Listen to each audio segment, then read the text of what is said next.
नमस्कार, आप देख रहे हैं SKL न्यूज और मैं हूं आपके साथ महिमा जय।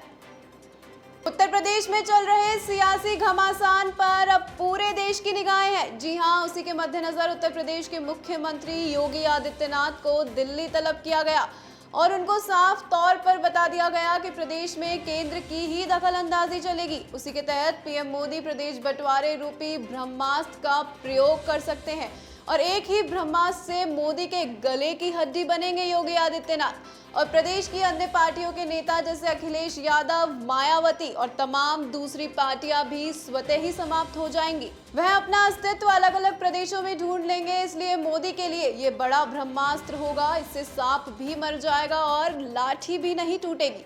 मोदी सरकार अपने दूसरे कार्यकाल में कोरोना महामारी से उत्पन्न संकट में फेल होते नजर आ रहे हैं।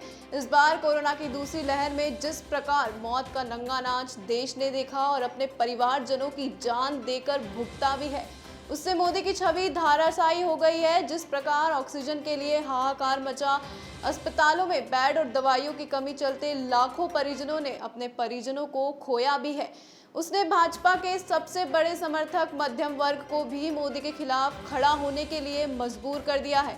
गंगा में तैरती लाशों के दृश्य अंतर्राष्ट्रीय मीडिया की सुर्खियां बने। सारे देश की छवि तो खराब हुई ही, परंतु मोदी और उत्तर प्रदेश के मुख्यमंत्री योगी की छवि तो देश विदेश में तार तार हुई है। देश का सबसे बड़ा वोट बैंक माने जाने वाले किसान भी दिल्ली की सीमाओं पर पिछले 6-7 महीनों से ऐतिहासिक आंदोलन करते हुए मोदी के लिए एक सरदर्द बने हुए हैं। देश की अर्थव्यवस्था चौपट हो गई है। महंगाई और बेरोजगारी चरम सीमा पर है। वैक्सीन लगाने के बड़े बड़े वादे हवा हवाई साबित हुए हैं, जिस पर सर्वोच्च न्यायालय ने भी संज्ञान लेते हुए मोदी सरकार को कटघरे में खड़ा किया है। बंगाल चुनाव में ऐतिहासिक जीत के बाद विपक्ष ने सरकार की घेराबंदी तेज कर दी है। कुछ लोग इस प्रकार की आशंका भी जता रहे हैं कि मोदी सरकार के हालात तेजी से 2011 की मनमोहन सरकार की भांति होते जा रहे हैं, जब पूरे देश में सरकार के खिलाफ अन्ना आंदोलन खड़ा हो गया था। वहीं दूसरी ओर उत्तर प्रदेश में मुख्यमंत्री योगी आदित्यनाथ कोरोना महामारी को काबू करने में लगभग पूरी तरह से विफल साबित हुए हैं। गांव-गांव मौत का ऐसा दृश्य लोगों ने कभी नहीं देखा। कोरोना मृतकों की लाशों को कुत्तों द्वारा नोचने के विभत्स दृश्य को ठीकरा भी राष्ट्रीय स्तर पर मोदी के सर पर ही फूटता दिख रहा है, जिससे ब्रांड मोदी धाराशायी होते दिखाई दे रहे हैं। इस सारी स्थिति से बच निकलने के लिए मोदी भी एक रास्ता ढूंढ रहे हैं। 6 महीने बाद होने जा रहे उत्तर प्रदेश विधानसभा के चुनावों के चलते भाजपा संघ चिंतित नजर आ रहे हैं। दिल्ली से लखनऊ तक बैठकों का दौर लगातार जारी है। भाजपा संघ जानते हैं कि उत्तर प्रदेश अगर हाथ से फिसलता है तो 2024 में केंद्रीय सत्ता में वापस आना असंभव हो जाएगा। क्या मोदी अपनी कोरोना समेत अन्य विफलताओं का ठीकरा उत्तर प्रदेश के मुख्यमंत्री योगी आदित्यनाथ के सर पर फोड़ने की रणनीति पर काम कर रहे हैं? क्योंकि यदि योगी को बदल दिया जाता है तो एक तो राजनीतिक रूप से मोदी का एक प्रतिद्वंदी समाप्त हो जाता है और दूसरे देश का ध्यान कोरोना से हटकर उत्तर प्रदेश के राजनीतिक संग्राम पर चला जाएगा, जो इस वक्त मोदी के लिए बहुत मुफीद होगा। परंतु क्या योगी इतनी आसानी से बलि का बकरा बनने के लिए तैयार होंगे? इन प्रश्नों को लेकर भाजपा संघ में जबरदस्त अंदरूनी घमासान चल रहा है। हालांकि 2024 तक तो मोदी की गद्दी सुरक्षित है, परंतु चारों ओर से मुसीबतें यदि ऐसी ही बढ़ती रही तो भाजपा को 2024 में बहुमत मिल पाना बहुत मुश्किल है। भाजपा में ऐसे नेताओं की कमी नहीं है जो चाहेंगे कि मोदी जल्द से जल्द कमजोर पड़े तो शायद उनका नंबर लगे। इस रेस में भी योगी सबसे आगे नजर आ रहे हैं, परंतु अब मोदी को योगी के पर कतरने का एक अवसर मिल गया है। योगी राजनीतिक रूप से देश के सबसे बड़े सूबे के मुख्यमंत्री हैं, जहां से दिल्ली की गद्दी का रास्ता गुजरता है।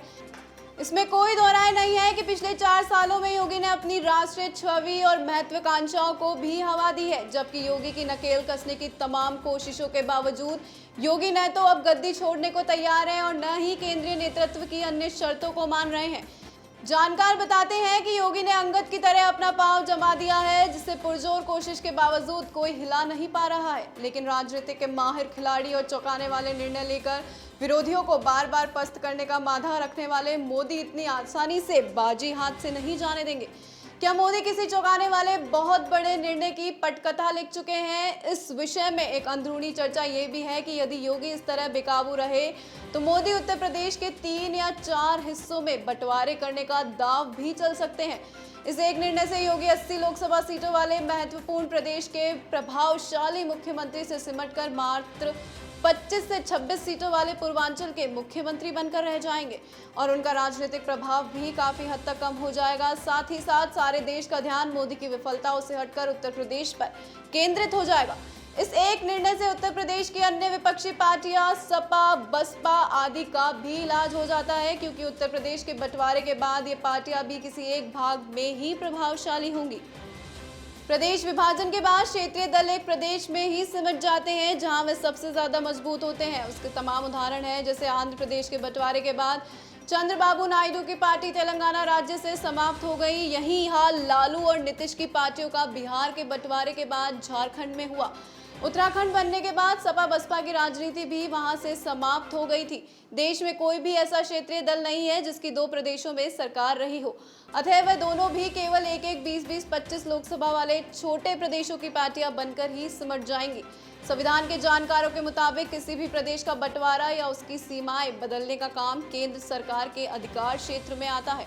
संविधान की धारा 3 के अनुसार केंद्र सरकार किसी भी राज्य की सीमा में बदलाव या बंटवारे के बिल को राष्ट्रपति के अनुमोदन के बाद संसद में सामान्य बहुमत से पास करवाकर बड़ी आसानी से इस बिल को संबंधित प्रदेश सरकार को भी समर्थन और अनुमोदन के लिए भेजा जाता है। लेकिन प्रदेश सरकार की राय या समर्थन बाध्यकारी नहीं होता।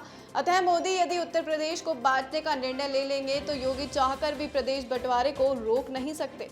मोदी के लिए इसमें न तो कोई संवैधानिक कठिनाई है और न ही ये बहुत अधिक समय लेने वाली प्रक्रिया है, क्योंकि इसमें संवैधानिक संशोधन करने की कोई आवश्यकता नहीं होती। उत्तर प्रदेश का बंटवारा इतना बड़ा राजनीतिक घटनाक्रम होगा जिसके पीछे मोदी सरकार की अन्य तमाम विफलताएं भी छुप सकती है।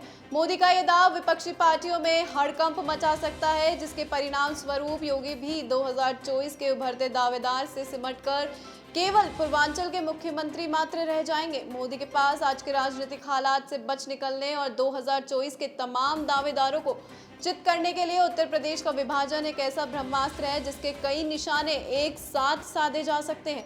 समय की धारा बड़ी तेज है। यदि मोदी ने समय की इस धारा का रुख भांपकर सही निर्णय नहीं लिया तो किसान आंदोलन, पेट्रोल डीजल की आसमान छूती दरें, महंगाई से पीड़ित गरीब और मजदूर, कोरोना जनित राजनीतिक संकट मोदी की राजनीति को अवश्य लील जाएगा। फिलहाल के लिए इतना ही। आप देखते रहिए SKL न्यूज़। नमस्कार।